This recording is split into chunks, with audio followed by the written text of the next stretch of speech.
अस्सलाम वालेकुम। अब हम पढ़ेंगे face contrast microscope. In phase contrast microscope, the light source is passed through a special condenser that creates a hollow cone of light.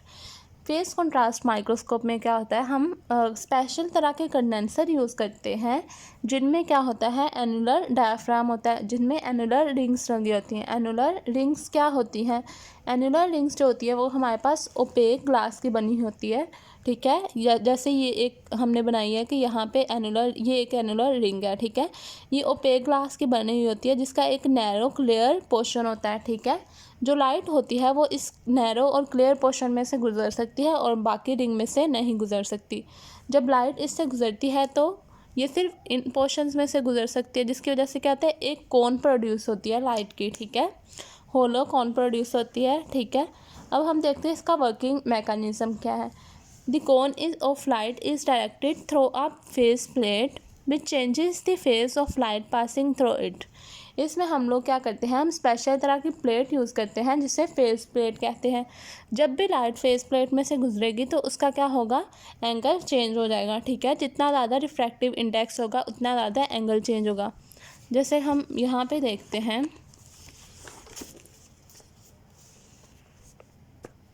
जैसे हमारे पास ये लाइट है, ठीक है। ये लाइट इस तरह से जा रही है और ये लाइट भी इस तरह से जा रही है, तो क्या होगा, ये लाइट किसी मीडियम से गुजरेगी, ठीक है। जिसकी वजह से क्या होगा, इसका एंगल फेस शिफ्ट जो होगा वो चेंज हो जाएगा। जैसे इसका एंगल इंक्रीज़ कर गया, ठीक है, और ये लाइट सेम ही रहेगी, ठीक है। जब ये जाके इंटरफेरेंस करेंगी, ठीक है, तो इनका एम्पलीट्यूड क्या होगा, चेंज होगा। इनका एम्पलीट्यूड चेंज होगा।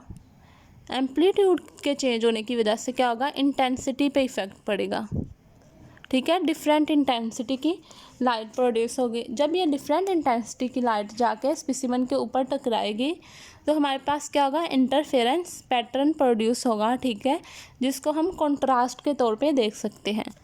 This creates to beam of light, one of which is slightly out of face with the other. मतलब एक का जो एंगल है वो दूसरी के एंगल से डिफरेंट हो जाएगा, जिसकी वजह से फेस शिफ्ट प्रोड्यूस होगा।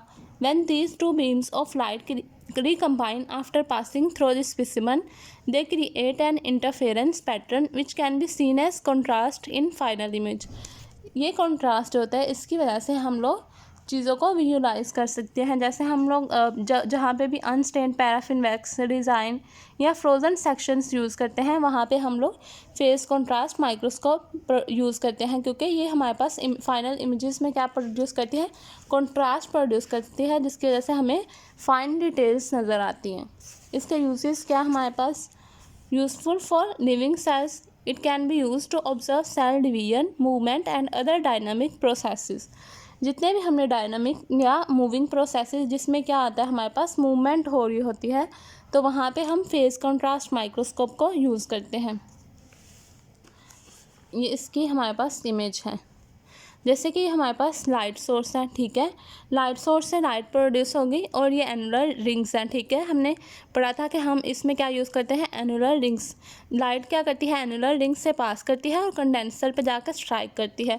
कंडेंसर से लाइट जाती है स्पेसिमेन से, और स्पेसिमेन से गुजरते हुए ये स्पेशल लेंजेस से गुजरती है और फिर हमारे पास फेस प्लेट से गुजरती है, जिसकी वजह से इसका फेस शिफ्ट चेंज हो जाता है। मतलब इसका एंगल जो होता है दोनों का वो एक दूसरे से चेंज हो जाता है। जब एंगल चेंज होगा तो क्या होगा, इंटरफेरेंस पैटर्न बनेगा। कुछ जगह पे हमारे पास डिस्ट्रक्टिव इंटरफेरेंस होगा, मतलब कोई भी इमेज प्रोड्यूस नहीं होगा, और कुछ जगह पे कंस्ट्रक्टिव प्रोड्यूस होगा, जिसकी वजह से एक हमारे पास बिल्कुल क्लियर और कंट्रास्टेड इमेज प्रोड्यूस होगी, ठीक है।